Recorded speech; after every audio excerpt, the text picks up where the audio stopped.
Hey traders, welcome to this video. Will Sebastian here. I'm just going to do the pound ord, and with good reason.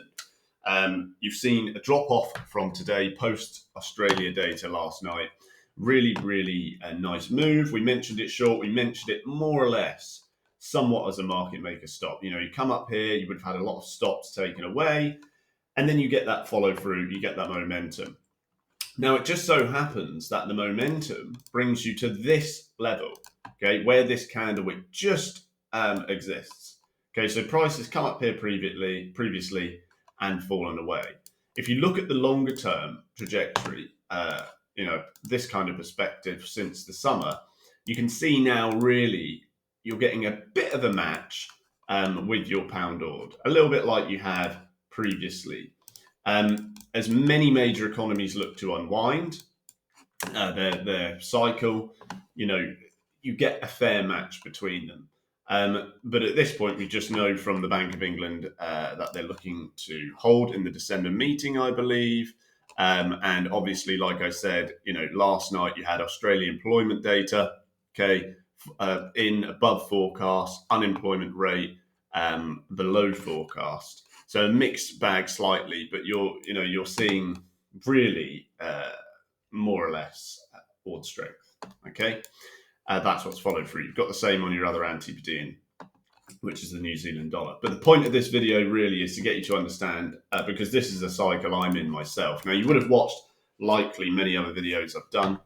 I usually hedge for income.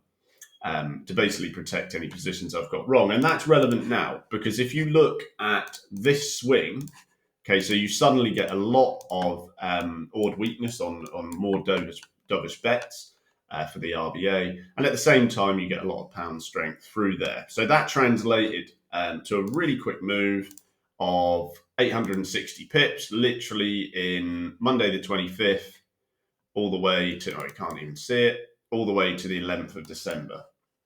So 30 days in November, as the rhyme says. So you've got 16 days. Some of them are going to be weekends. So really a very short amount of time. So if you were shorting this, let's say you had a short here, that might still be out the money, okay, if you didn't use a stop. Because if you did use a stop and you kept shorting, you'd be wrong, over and over again. That's why for me, I don't particularly use stops. But you can see now what's happening is you're falling to this point. Now, you've already had a little bit of kickback in the day on a minute time scale up to here. That would have brought early hedge gains. And you got the choice. The price action looks weak. So you might not hedge, you might not protect. But even if you did, you're getting some insurance on the former fall. Now, if you don't hedge there, you might decide that you want to hedge here. Okay.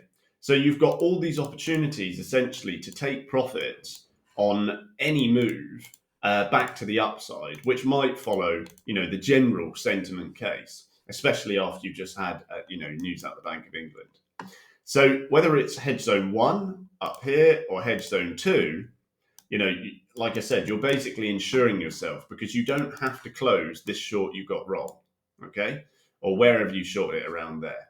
So you might have a short out the money, but there's a fair chance that, the pound ord won't just crumble all in a day. And it's looking weak, but it is stalling a little bit. And you could have taken hedge gains already on it to start with. Okay. Some people won't even hedge at that point. They'll just wait to see if you get down here, because the loss on this initial entry isn't great enough for them to worry about hedging straight away. So you've clearly got a decent system here, because in many cases, the price will, sort of continue doing something like this. And you don't get that immediate fall. And even if you do get it, you would just repeat the process in reverse. So you would exit this short, and then you would hedge short on your way down. And it tends to work very well on Forex markets because of, like I said, you end up with periods inevitably where it looks like this. And there's enough sideways movement and enough sort of trending. It doesn't have to be sideways. It can be a trend like this, for example, down, or a trend like this, up. Okay. There's enough ebb and flow, as we call it, movement for you to get in and out and in and out and in and out and collect profits on the way, on counter to your former position. Okay. So for me, a great hedge zone I've already taken advantage of was that one. Okay, so shorts wrong down here, we'll color them in red, but nonetheless, pulling back to this area allowed me to get a very decent hedge. I didn't want to hedge at this level because that level was too close to the original high, which was this one at the time. So I got a good hedge there. I got a good hedge on the euro ward, and I was out for gains on a push back to the highs. Okay. Now I can decide, do I want to lightly hedge? And then, of course, if we do get a rebound, exit at the highs again, or do I want to hold off? And generally, in the long-term market, it doesn't matter because I'm collecting enough gains over time. My hit rate is high enough so I can afford to hedge to protect my positions because I'm going to be right enough to cover any loss. So instead of using a stop loss, more or less what I'm doing is I'm accumulating gains on one side whilst the trend goes against me and then using it to extinguish former shorts. All right, so ultimately I'll be able to kill this one and I'll have a net overall gain position. And then, of course, if I've taken a hedge here, all right, and it's wrong, let's say it pulls there, I've got the choice, do I want to buy again and perhaps exit for DCA gains, or do I want to simply, short a pop, for example, and then exit for gains there, and then it pops up again and I can kill that off for no loss. I can exit, I can reshort, I can do whatever I need to do to continue through the market. I would say the main basis for understanding this is, like I said, if you're looking at most major Forex pairs, they will have enough ebb and flow for you to do this with a general sort of risk approach. Whereas with yens, for example, or gold or oil, the SPX, whatever it may be, you need to deviate those sizes because the swings can be much more vicious and therefore there's going to be less hedge opportunities. So you've got to vary if you're going to be doing this. But that's a good bit of insight and a real example, if you like, because, it could be the case you fall straight back down. Like I said, it's not going to matter. Or alternatively, you could see something where you end up doing a bit of this.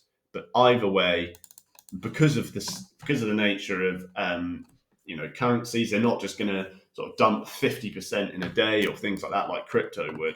You get enough of that movement to take gains on both sides, and trading both sides is more profitable. Thanks for watching, guys. Hope that helps. As always, see you in the next one. See you there.